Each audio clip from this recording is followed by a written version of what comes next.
Good evening, everyone. Thank you for joining us. My name is David Lozano, and I am the Executive Artistic Director of 𝘗𝘓𝘣𝘂 Theater.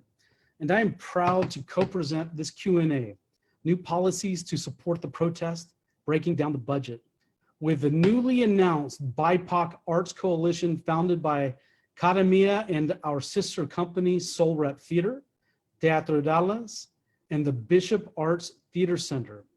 And we are going to post our announcement in the comments of the live stream if any of you want to check it out.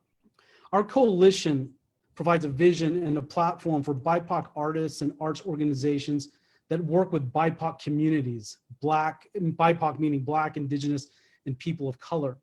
And these communities today are most affected by COVID-19 due to historic underfunding and being under-resourced for decades. Tonight's conversation is about our coalition's mission, but in terms of the police budget. We are going to explore what reallocating police funds to historically underfunded communities can look like. So we're going to take a look at a graph. Matthew, if you can share the budget graph that you developed.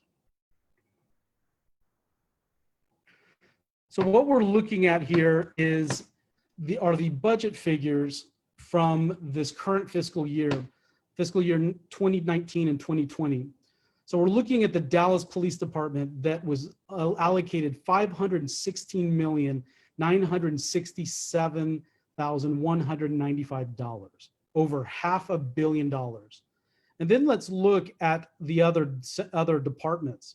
We look at housing and neighborhood revitalization, $3,270,227. Again, housing and neighborhood revitalization, only $3,270,227. Compare that to that $500 million for the Dallas Police Department. Let's look at Office of Homeless Solutions, approximately $12 million. The Office of Arts and Culture, a little over $20 million. The libraries, just over $30 million. And Parks and Recreation, just under $100 million. So we can see where the priorities of our allocations for the city of Dallas are going to. So tonight's discussion is to look at these numbers in more detail and to look at the programs and the funding priorities of our city. So when we look at these numbers, what I see and what I think most of us see is that our communities have been not just underfunded, I would say deprived of fundamental resources.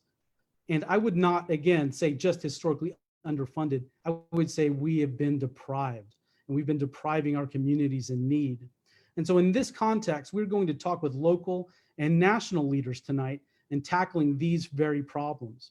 So we're honored to host our four guests: Kristian Hernandez from Our City, Our Future, Mayra Fierro from the Metro Dallas Youth Committee, and Amber Taylor from Texas A&M School of Law in College Station, and 𝘗𝘓𝘅𝘓 from Cure Violence in Chicago, Illinois. I want to thank you all for joining us. And we're going to hear from our local guests who are going to talk about the 10-point plan called 10 New Directions for Public Safety and Positive Community Change. And this plan was requested by Dallas County Judge Clay Jenkins and then presented to Judge Jenkins, Chief Renee Hall of the Dallas Police, and City Manager T.C. Broadnax. And this live discussion tonight is for all of us to better understand the 10-point plan and how we can reinvest in our communities moving forward. So please send us your questions, comments, or feedback in the comments section of the live feed. To start things off, I'm going to pass the mic to Sara Cardona, Executive Artistic Director of Teatro Dallas, for the first question. Good evening, everybody. Thank you. I'm really excited to be here tonight with our sister companies, launching this BIPOC coalition, and with our roster of panelists tonight to talk about the budget and open this up for discussion. So I'm with Teatro Dallas. I want to address the question first to Kristian, and Kristian is with Our City, Our Future.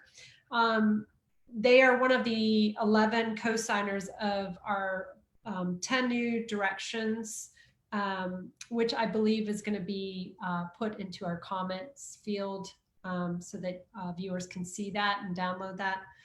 So Kristian, can you give us examples of what the 10 new directions would change about policing in Dallas?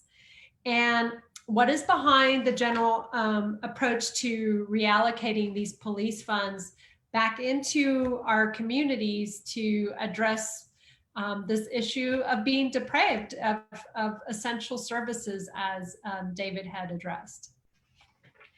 Yeah, thank you so much for having me. You know, and some might say that our communities are the ones that have been defunded. And so, I mean, I think like defund has become such a, you know, politicized word. And I mean, I think it should be. All of these decisions are extremely political.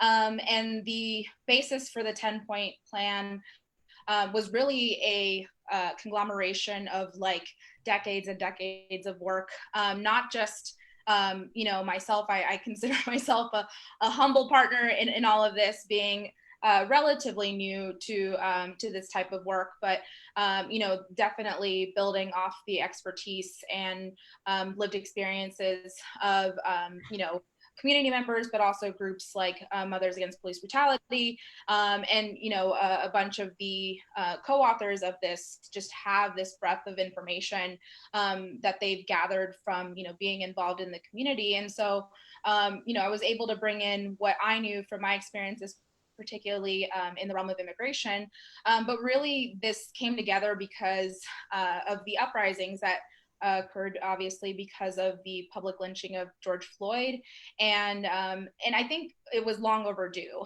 I will say that this document is a starting off point. I think that this, like, none of this is nonsensical. I think all of this is just very straightforward and should not be controversial to implement. I think, you know, a lot of these concern addressing mental health crises. I think that there are plenty of times where, you know, well-meaning community members have wanted to help somebody who looked like they were in distress, but also acknowledging that often people who are facing a mental health crisis end up being the victims of police violence. And so not like getting caught sort of between a rock and a hard place when it came to how to help their neighbors. And so, you know, there are programs in other parts of the country that have been implemented successfully that it costs a fraction of what we're spending on policing, like the 𝘗𝘓𝑒𝑡𝑠 program in Oregon, to be specific, and it saved a bunch of time with phone calls. It saved obviously lives, and really, you know, it's a cost efficient thing if that's sort of people's shtick. But you know, numbers 4 through 8 really deal with how policing is done and directives and policy to reduce harm. And so those safety and accountability measures are definitely important, but ultimately, I'm somewhat skeptical of, you know, reforms really being effective ways to counter policing. I think that reducing the scope of policing in this city is vastly what's needed, as sort of the undertone for the plans that we move forward. And, you know, that we talked about ICE and how ICE and the police work hand in hand. The majority of deportations occur through police interactions, and often start off with something as minor as a taillight or a traffic citation. And I just don't believe in deportation, period. But I don't believe that people should, you know, have their livelihoods upended just because of something as minor as a traffic light or a stoplight. A light being out. Sure. And I think, like, you know, we did also address COVID as something that is very much a concern, particularly in our jail and prisons, because there's no way to safely socially distance yourself from other people. And, you know, they've become really like hotbeds of COVID. And I just think it's inhumane for us to not have any form of, you know, providing relief and protection and safety for people who often are, you know, in prison or jail because they're awaiting trial and they can't afford bail. And the last point really addresses the ongoing crisis of Black trans murders, where, you know, Texas has really become, has been at the forefront of that, which is a horrible thing to be at the forefront of. But, you know, we've seen the way that the media and the police have often released the names of Black trans people who, you know, they've misgendered, they've misnamed people, and it really just is sort of like an insult to their legacy. And so ultimately these new directions really are a starting off point. They were rooted in the community sessions that we held last year with you know, a bunch of community members from different districts. And so we really wanted people to start imagining what it was like to revision public safety as something that was community driven rather than that was policed or socially exerted through police. Mm-hmm. Yeah, absolutely. Thank you. Good evening, everyone. This is 𝘗𝘪𝘳𝘦𝘐𝘓 with Soul Web Theater Company. And my question is for Amber. And thank you so much, Amber, for joining us from College Station at Texas A&M School of Law. As many of us are advocating for reimagining public safety, or safe public, as we're wanting to call it, we're having to educate people who have no idea of what over-policing looks like, while some of us know all too well what it is. So how do you explain over-policing, and how do we fix it in your eyes? Yes, thank you for the question. I should note that I am more local than most A&M faculty, in that our law school is in Fort Worth and I live in Dallas. Great. Yeah, so these questions are very present and pertinent to me and my family.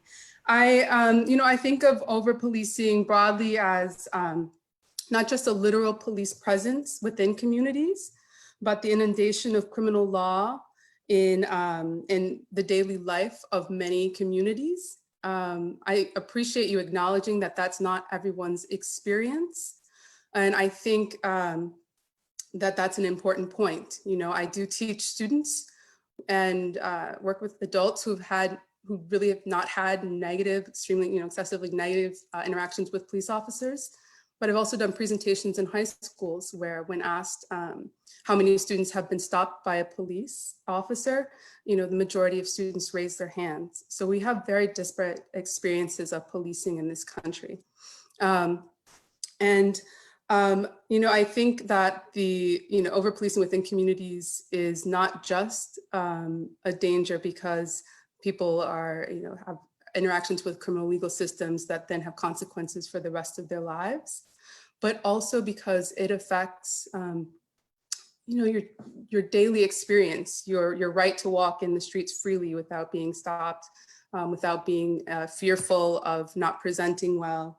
Criminal law has seeped into so many of our institutions. It affects school children who, instead of being disciplined in-house, are referred through the criminal legal system and exit schools with convictions.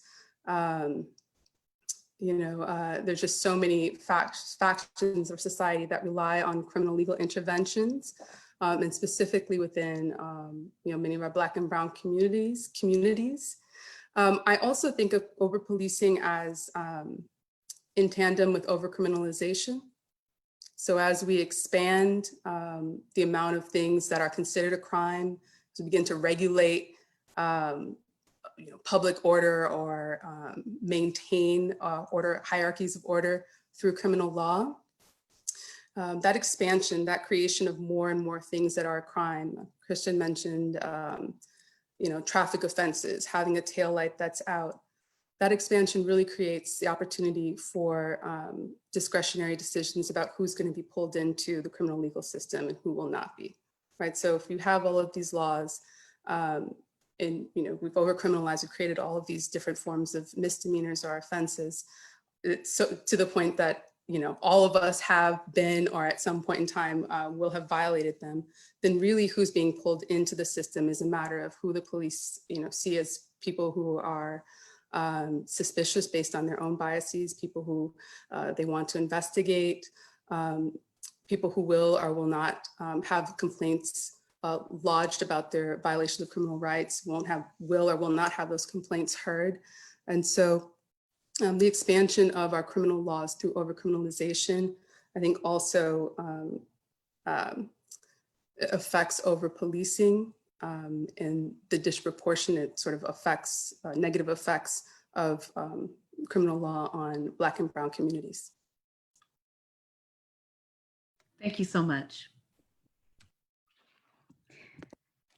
Hello, everyone. I am 𝘋𝘪𝘳𝘦𝘵𝘺 Johnson. I am the board chair representing for Bishop Arts Theater Center. And my question is for Mayra.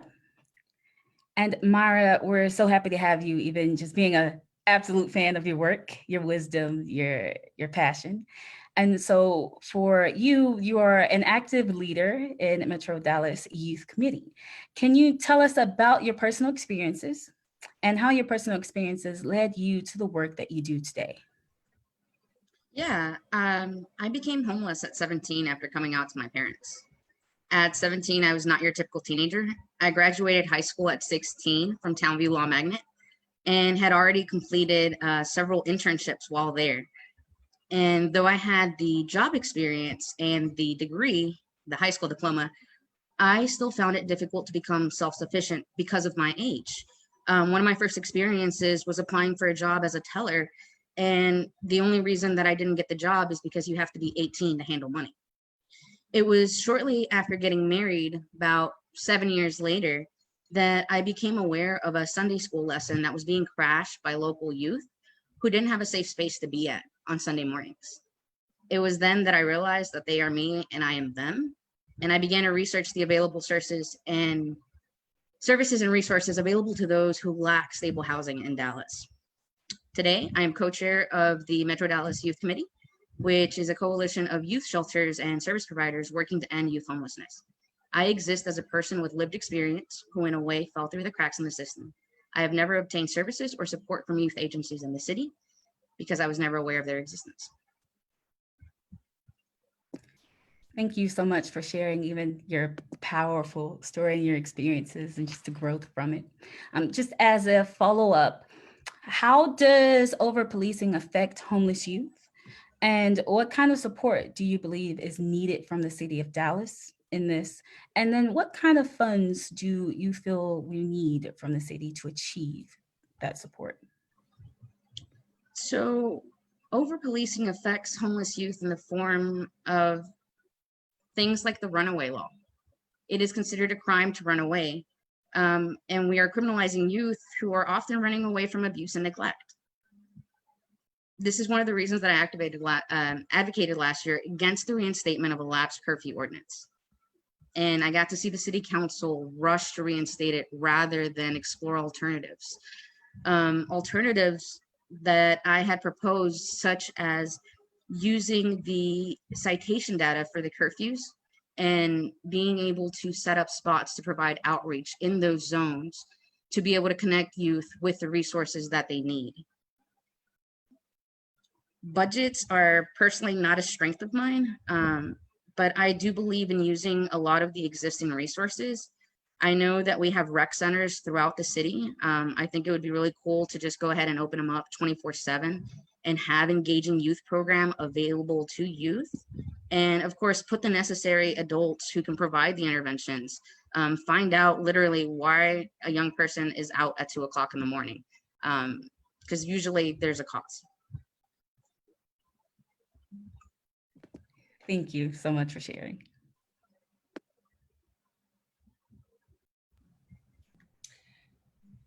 Hi, this is Sara Cardona from Teatro Dallas. So through what's being revealed here, it sounds like what we're hearing is a need to invest in things that will humanize our community and emphasize their needs, their experiences, really unpack what it means to be part of communities that have been marginalized and under-resourced. So this question is an open question. Maybe Amber, you can start.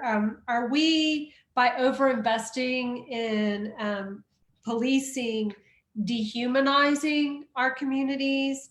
And if so, how can we, as activists, as artists, help the general population understand that in order to be able to transform our city? And this question, I'll begin with you, Amber, if you want to answer that, but it's also open to Mayra, to anybody who wants to follow up. Yeah. Yes, I think our criminal legal system is dehumanizing, and I think it has been that way since from the outset, especially when we're thinking about the types of laws that have been discussed here, things that are regulating how people move around in public, their personal freedom. I find clarity, and I don't know if the arts community syncs with this, but I find clarity in a lot of the work that's been done on the origins of policing in the country. Books like Paul Butler's Chokehold, which talks about slave patrols. Work that's been done on Black codes, which were some of the initial misdemeanor laws in the country, the beginnings of our over-criminalization that were meant to regulate the movement of newly freed Black people and return them to free or low-cost labor through criminal legal systems. And so I think it's very, I don't know how you disengage where we are today from those origins, even if, people, even if they're not explicit. So I think it's important to think about those in connection with where we are today. I think our organizers and people who've been through the legal system are probably should have priorities in thinking about some of these solutions and how you make the experience real and human. But I would say, that I think in knowing sort of the roots of the system that we operate in now, it perhaps can serve as support to people who want to think through alternatives, alternative visions. Over-criminalization is one way that we maintain the system as it exists. So where we challenge the creation of new regulations, we support the work of activists like Mayra who are combating or confronting, this proliferation of different offenses. I think that's one starting point to limit its dehumanizing impact. Mm-hmm. So dehumanizing is going in tandem with criminalizing, in essence, is what you're suggesting. By criminalizing people's bodies and movement and activity and just their general experiences, that is in fact part of the dehumanizing. Yeah. So exactly. I think one of the one of the foundational principles when we're teaching students about criminal law is that there's a stigma that attaches to involvement with the criminal legal system, and it's intentional.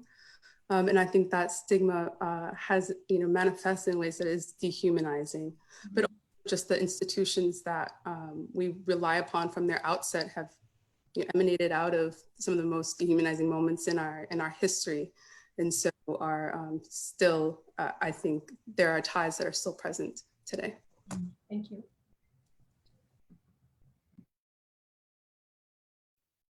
Yeah, and I mean, just to continue to expand, because I definitely agree that policing, it is extremely, by its very nature, dehumanizing, which is why I think there are so many people, and I would say it's really very much erasing the work of people like Angela Davis, Miriam Kababe, that this is a new thing. I think there are so many, especially Black radical women who have been pushing this idea of abolition and really cementing the idea that prisons and policing don't actually fix anything.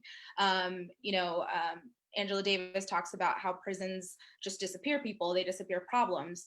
And it really buys into the type of society that we live in, a capitalist society that is really contingent on the disposability of people, on, needing people that are oppressed, needing people that are poor. And that to me is not a system that works for everybody, but it's a system that's working as it intends to work. And so I think we have to really interrogate whether this is a system that we want to live under, whether this is a manner of being as a society that we want to endure, because at the end of the day, policing really is contingent on power structures and having power over the ways that we move, the ways that we survive. And as we look at the ongoing pandemic, as we look at more and more police murders happening with impunity, and it's such a process to even try to gain any type of accountability. What does justice really look like for victims of the police?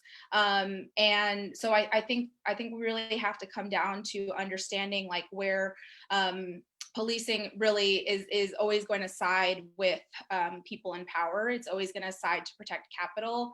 I think we've seen that play out largely through these uprisings, but also through, the indigenous-led movement around Standing Rock, which, is very important given the context of 𝘗𝘧𝘣𝘭𝘪𝘐 Warren, being from Dallas and having his headquarters here, and how, they came out in droves, cops came out in droves to protect a pipeline, really at the expense of the indigenous population there that was trying to protect their homes and their livelihoods and their water sources. And so we've just sort of seen the commodification of every type of life source that we need: housing, water, shelter, housing, water. It feels endless, and it can definitely feel very hopeless whenever we're living under a pandemic and we really don't have the abilities to connect with each other in a physical way. But I do think that things like these really help in conversations where we can really think about, are we just accepting things as they've always been? Or are we really willing to invest the time into imagining different ways of relating to each other, ways that are rooted in care and not in harm?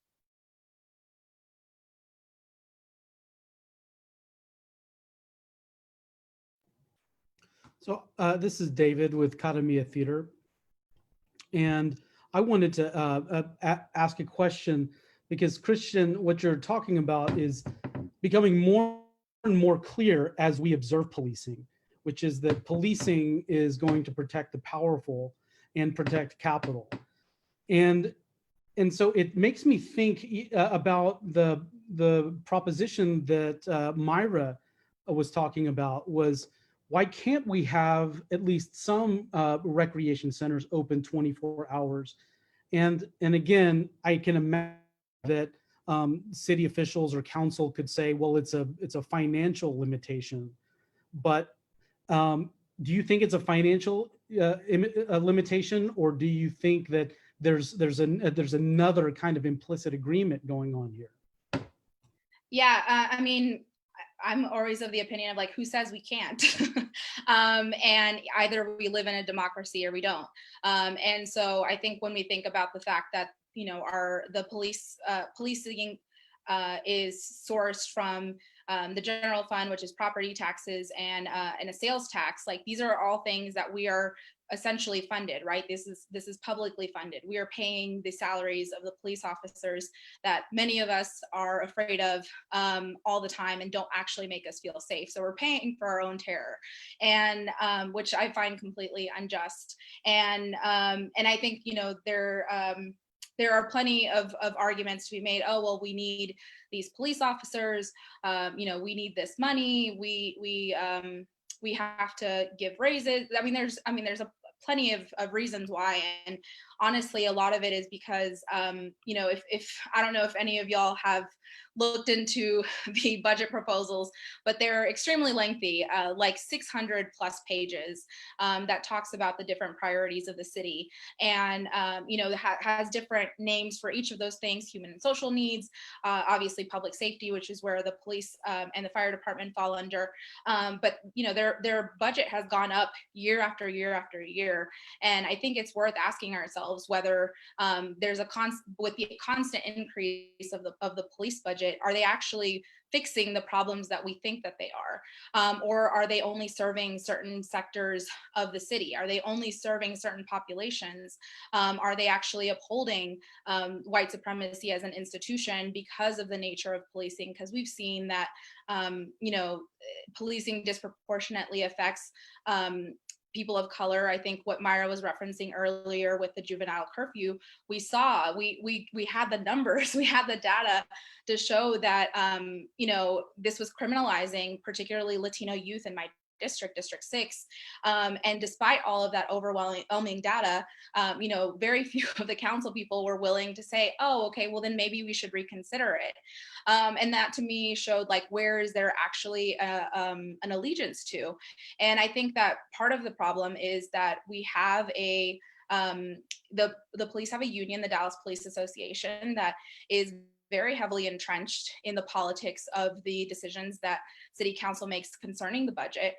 When we were there last year, 𝘋𝘪𝘳𝘦𝘍𝑒, the president of the DPA, was there as well, really somewhat countering the things that we were asking for. And I don't think it's a bad thing to be asking for well-resourced libraries, recreation centers, services for our senior citizens, all types of relief. I mean, I think if you see people suffering, the point is not to, we should be addressing the needs of people that are suffering, not criminalizing their needs. And that's really what we're doing. And I think that what we're really hoping is that people will really look into like, what is it that your neighborhood needs? And with Our City, Our Future, we created an ambassador program because we really wanted people to have these conversations with their neighbors, with their friends, their coworkers, any people that you're really in contact with in Dallas, and thinking about like, because we're living this firsthand. There are people who want DART bus stops to actually provide cover when it rains. There's people who want free fare on the DART. I think more people would use it. Again, like mentioning the libraries, having those things fully staffed, cultural programs, things that really bring the community together. It's really hard to it's hard to like sit with the idea that these things are being taken away from us at the expense of more police, and for this like, for this reason that doesn't really, I think, exist in any way that's justifiable. And if we start piecing together each of those different things, and that's really what the ambassador program aims to do, is having a session where we imagine what kind of budget we would like, and putting those things together and being able to present that to the city council as like, these are things that our community needs, and those are the things that should be prioritized. Because at the end of the day, we make up the city of Dallas. And I think it's really important that we not sell ourselves short, that we deserve all of these things. But we've just, I think, been so beaten down in thinking that these aren't things that are attainable. We've often been put up with the excuse of, well, there's not enough money. Well, 60% of the budget disagrees that there's plenty of money. And as far as, what specific line items could be cut from the police budget, it's really hard to say. I mean, there's obviously numbers that sort of go into the different areas of policing, whether that's vice, narcotics, special ops, criminal investigations, intelligence, what have you. And that's fine and all. I mean, I guess, I'm personally not okay with not knowing exactly by line item what our policing is costing us, especially as it's rising. But I do think that at the end of the day, that's something, if it's considered essential, there should be an alternative presented by the police. If they're saying that this is essential, like, we'll prove it's essential, because as of now, all I'm seeing is we need more police, but there really isn't a basis for it other than sort of fear mongering. Oh, well, the crime rate's going up. Oh, well, there's interpersonal violence that's constantly happening. But at the end of the day, the media does control the narrative around what types of crimes are happening. And often the crimes that are really happening, things like wage theft, exploitation, are not things that are making the news or things that there's actually any accountability for. So I think a lot of it's just sort of really questioning where these decisions are being made, who they benefit, and really sticking to the commitment that we are able to do better. So yeah.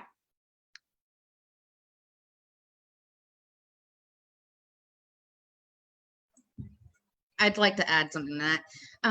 I'm doing better. We can definitely do better. One of the things that came up with the juvenile curfew is the question of what do you do with the potentially potentially finding a minor after hours who is being trafficked. How do you intervene? We found out that through procedure, it changes depending on the time of day. If a minor is suspected of being trafficked, there is a human trafficking department that actually provides that intervention and makes that connection. But if it is suspected to be a minor after curfew, then they go ahead and intervene with the curfew type citation. It is those type of decisions that impact everything else that happens. We can choose to be the person that is going to give people tickets, or we can be the person that actually intervenes. With everything that's going on with COVID, one of the things that I've noticed is a huge gap in Dallas is technology. Young people, for the most part, already struggle to keep up with all the smartphones and devices and connectivity that we all become used to and use daily. Young people are often carrying cell phones without cellular connection, but they are using the Wi-Fi off of different services. If we were to have citywide Wi-Fi, that's something that would greatly benefit a lot of youth, not only those that are homeless, but those that are also in poverty, to be able to engage with school, be able to apply for those jobs, and also be able to connect to those social support networks that are vital to being able to overcome homelessness.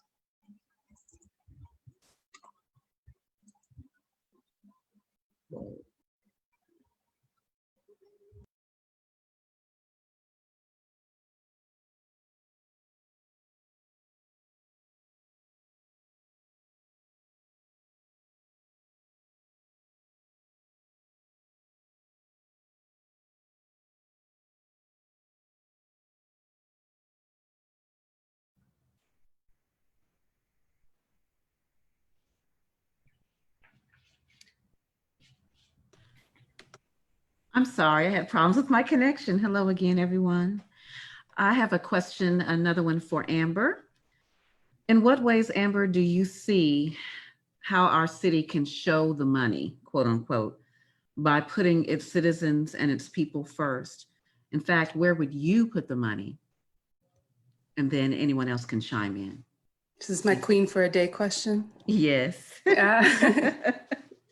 I have faith in the advocates that are present here and that have been working on these 10 principles to really have been in community and outlining priorities.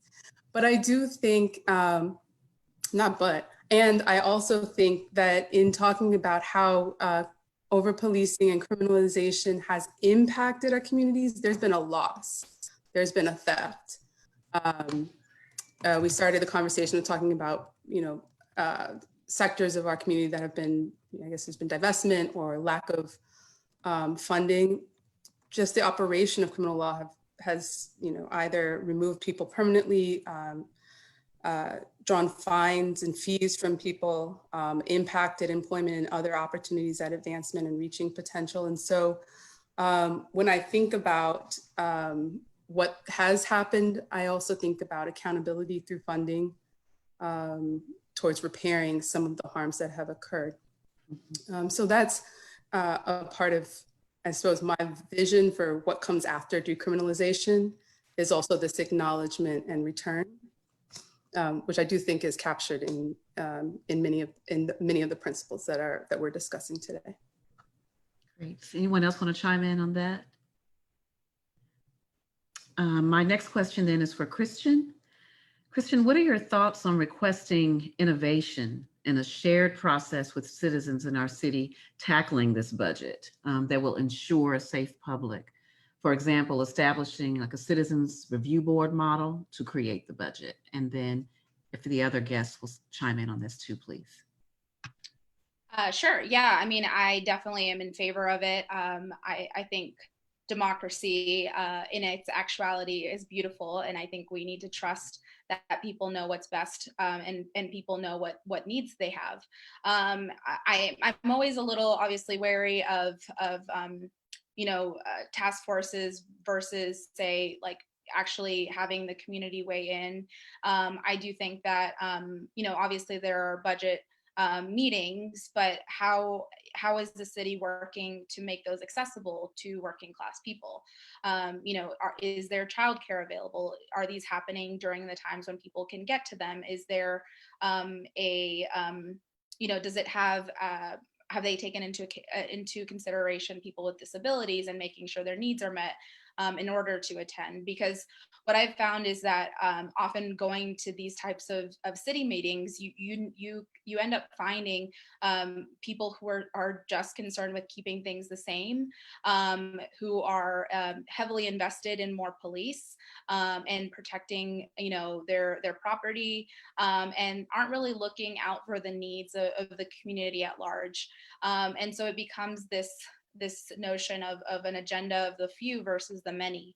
And so I think the more that people can be involved in the budget process, and again, I think that's really what's motivated a lot of our efforts, is making sure that as many people involved are able to voice the things that they need, and also to explain how convoluted and these processes are, really demystifying how these decisions are made, why they're made, who they're made by, who has the power to give us what we want. I think often it's easy for us to say yell at XYZ person, but that person might not be the one that's in charge of these decisions. And so being able to explain to people like, this is what's happening, this is how it's decided, these are ways that you can get plugged in and involve other people, I think is just the start, and really work that the city should be doing, and not really those of us who are just invested in making sure that more voices are being heard. I don't think that we're necessarily interested in being the people at the table. I think more than anything, we're wanting the community to really come together and say, like, this is what we want, we deserve more. I think there's a start. The County Judge Clay Jenkins has obviously created a task force to hear about alternatives, police alternatives, sort of what's happening, and has compiled a roster of city managers who often, present these budgets to their respective cities. I myself have been included in that as one of the original authors of the 10-point plan. And I think for me, that's one of the things that's really pressing on my mind, is making sure that all the issues that I see in my district are addressed, all of the issues that have been brought forward by other people.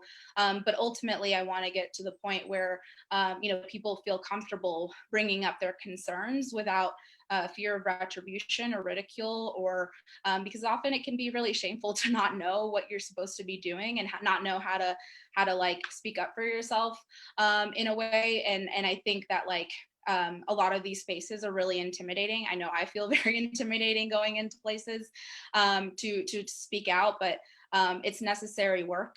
And so, I'm humbled to be a part of it. Would anyone else like to chime in, panelists?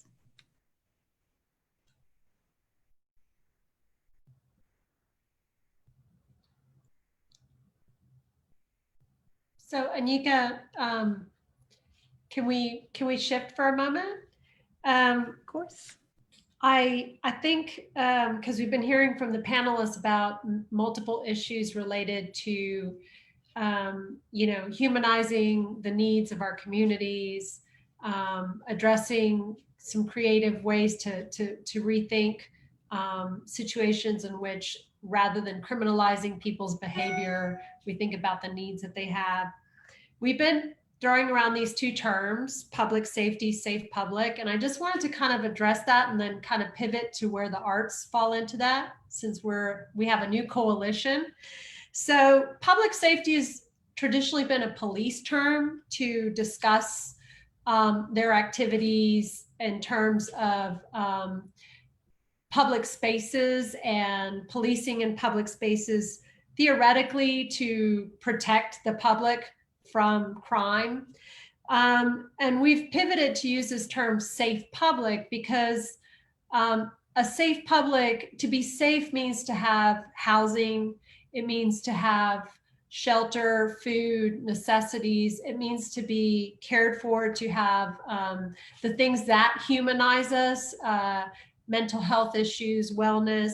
So a safe public is a public that has all of these needs addressed and not just simply being protected from crime. And I think what the underlying thing here is that criminalization often takes situations in which average things that happen to people become structured and dictated by the police.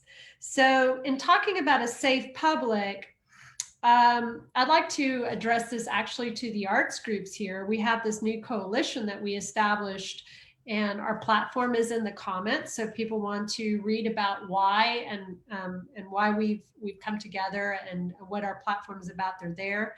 But I want to pivot this to think about how the arts contribute to a safe public and how we as a BIPOC group, but also just generally the arts, can support reallocating some of these public safety funds into creating a holistic safe public. So what kind of funding do you think that artists need to serve our communities, and what kind of programs do you think we're providing that are a solution or perhaps an alternative to the traditional public safety? So I'll open that up. I don't know, David, would you like to address that? Sure, I'd be happy to. Thank you. So I think that I have a few points here. I think for one, I think that the city should work with us on the contracts we've already been awarded to complete. And so for example, there are different levels of contracts with the city and of the Office of Arts and Culture. So there's one level of contracts which is for mid-size and large institutions, which includes 𝘗𝘓𝘳𝑚 but also DMA and the groups in the Arts District. So those contracts are guaranteed. However, there are contracts for smaller organizations and primarily BIPOC organizations and individual artists and primarily individual artists. Those contracts are not guaranteed. And so there's immediately a double standard. And its effect, regardless of the intent, but the effect is along racial lines. So immediately we have a racially inequitable practice. And so simply I would suggest that we comply with those contracts the same way that the city is complying with the contracts for the large institutions. So, because what's being said to us now is because of COVID, we're not able to complete the projects as they're written. However, that standard is not being applied to the large institutions. So I think, first of all, we have to really look at the double standards in funding practices. And so in terms of our, what we can offer, I think, first of all, so what the city apparently is looking at for the Office of Arts and Culture is a 40% cut. And what I would say is that to pursue racially equitable policies, do not cut the BIPOC arts groups. There are only 6 BIPOC arts groups in this mid-sized to large institution funding range. Don't cut them. If you cut other groups, I think that that's unfortunate, but to maintain racial equity, keep the funding levels for the larger, for these BIPOC arts groups. And I say that because if they are cut like everyone else, then we are essentially abandoning racially equitable practices during COVID. And that should not be discarded during COVID. In fact, that should be actually accelerated because our communities are most affected. And can you, give us an approximation of what we're talking about? Since we've been discussing the budget, can you kind of put that into context, like cutting, let's say, 40% funding for a handful of mid-sized groups that serve Black and Brown communities in Dallas? What are we talking about? What is the number for that? So the amount of funding in this category for BIPOC arts groups is a little over 700,000. And to cut that by 40% would be cutting 284,000 approximately. And with and when you look at the full budget of this funding category, it's $4,800,000, and 40% of that would be almost 2 million. So $284,000 of maintaining our BIPOC groups at the current levels and sustaining racial equitable funding practices seems like a drop in the bucket, especially if we're looking at this $500 million police budget. And let me just say, if our funding was cut in half, we would be hampered, and that could potentially cost us a staff member. And again, as a BIPOC centered organization, our work is meant to serve neighborhoods and communities that do not historically receive access to the arts. And moving into next season, we're going on a justice pricing system for our programs at the Latino Cultural Center, where people will essentially pay what they can. And then our work in the neighborhood, we're looking for in-person arts residencies that are safely socially distanced, because young people and families need activities.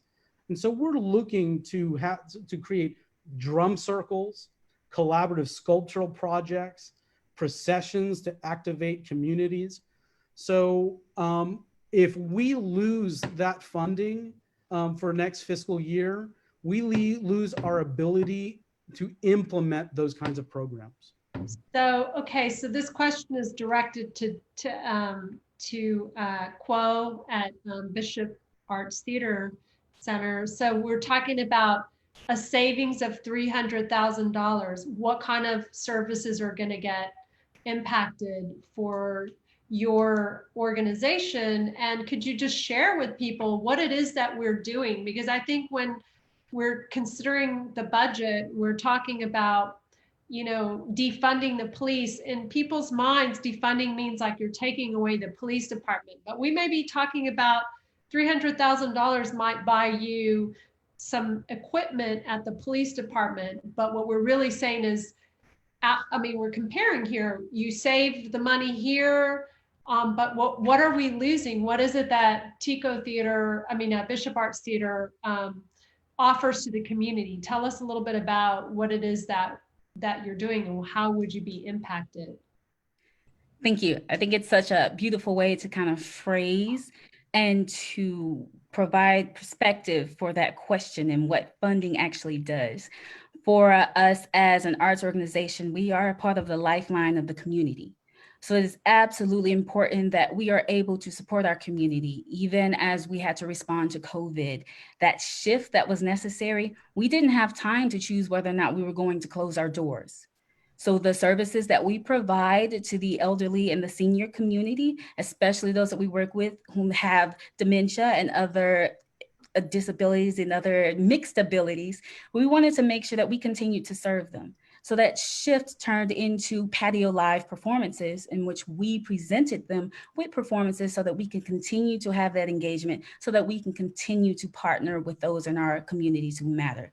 This also included providing laptops and actual supplies and resources to students and families so that they can continue to study, so that they can continue to have access to education, so that they can continue to connect with their friends, with their family.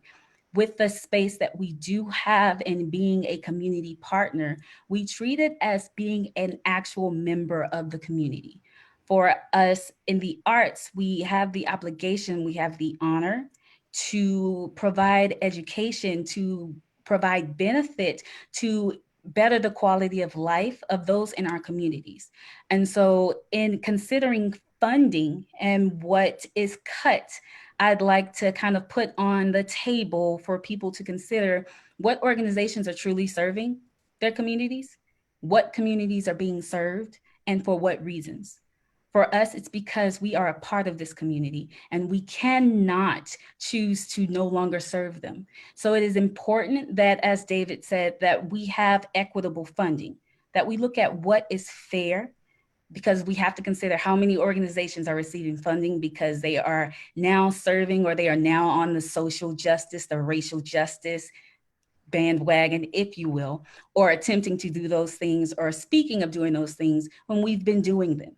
We've been in the community, we've been doing them because we have had to supplement the lack of representation, the lack of resources, the lack of respect, the lack of acknowledgement that has plagued so much of the arts field. BIPOC organizations have been there. Our existence in itself is to defy the fact that we were not acknowledged, we were not accepted in those spaces. So it is more than just being an arts organization for us. It is providing programs that, yes, they have arts enrichment. Yes, they provide an artistic lens, but more than anything, we provide another lifeline for the community. Thank you. And Anika with Soul Rep, I mean, I think I can say that all of our organizations have been embedded in community. It is one of the reasons we're committed to supporting the work of some of our panelists here, because we intersect with housing, with a safe public, with after-school programs, with education. So what does, I mean, I want to be realistic so our audience understands what budget cuts to the arts reflect in terms of balancing out with this, you know, almost $1 billion budget that the DPD is just, you know, that we've been discussing. What is it that you all are providing, and how would that impact your organization to lose that funding? Thank you. Well, I just would like to remind everyone that BIPOC organizations, our existence is to also remind our communities and remind the larger communities that the arts to us is sacred. It is embedded in us. It is a tool for healing. It is a tool for empowering. It's a tool for educating ourselves and serving each other. It is not something that exists inside of a building. There's a one-time thing or what have you. It is really about human expression and human health. Mm-hmm. So I need to remind folks, and that's why the arts is critical to our communities. So for Soul Rep, we have operated on a dime for years, and we know how to stretch our dollars to help create and work with our neighbors in establishing original works to tell their stories, to add things to the narratives, and also empowering young people and others who are interested in theater as a tool for healing and expression and empowering. For instance, we want to continue to push out this year a program for youth that teaches the theater of the oppressed and the 𝘗𝘀 technique, which has been used around the world, and particularly in South America and in different African countries, to change legislation, to impact community transformation, to show folks in our community that you can use the arts to empower yourself and your community. So we want to be able to continue to do that and conduct programs like that. But I think it's just wrong for our organizations to continue to be the ones to sacrifice the most. And to be asked to continue to struggle because we know how to survive somewhat and struggle. That should not be our continued narrative. So let's imagine a different world. Instead of police patrolling our communities, let's have an arts patrol marching down the street. And, you know, there's so much more that we can do, but our city has to want to do it. So I'm going to add just a few points here that, you know, when we're talking about racial equity in the arts, you know, it's not something that it's an idea that is simply occurring among our artists at this moment. Racial equity among the arts is parallels equity in all of the other sectors that we're talking about. What does it mean to be just in all of these other sectors, as well as democratic? And what I appreciate about this conversation tonight, what it requires of us is to be very clear-eyed. Take a breath, slow down, and be very clear-eyed and compassionate when we're looking at these issues, because then we can see where these injustices lie, because we're looking at unfair policing practices, we're looking at unfair funding practices. Similarly, when we're looking at the arts, let's consider why racial equity is a reflection, the racial equity movement in the arts is reflective of historical patterns.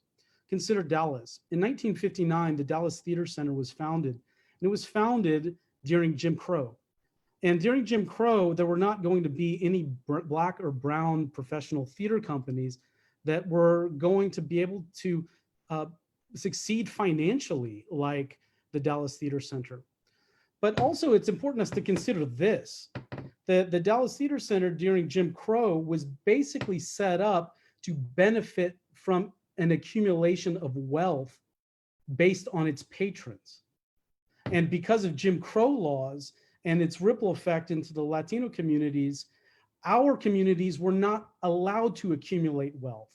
And even after the Civil Rights Act, our communities were engaged in civil rights struggles for decades. So we have been operating from a deficit, and we've also been playing from behind. For one, because of Jim Crow, and also because of the inability to accumulate wealth during that period of time. So here we are, and we can say that the results of those practices are that these historically white-led institutions have been overfunded and have benefited from overfunding due to racist practices. And our BIPOC arts groups have been underfunded due to racism. And so we're going to be very clear about that. And so when we're looking in the future, we're looking at true racially equitable practices that allows historically underfunded organizations and sectors and neighborhoods to be funded more than in the past and more than organizations who have benefited from these racist practices. So I wanted to make that point. And finally, I want to give everyone the opportunity to participate in the advocacy, because the questions after having these conversations are what's next? What can I do next?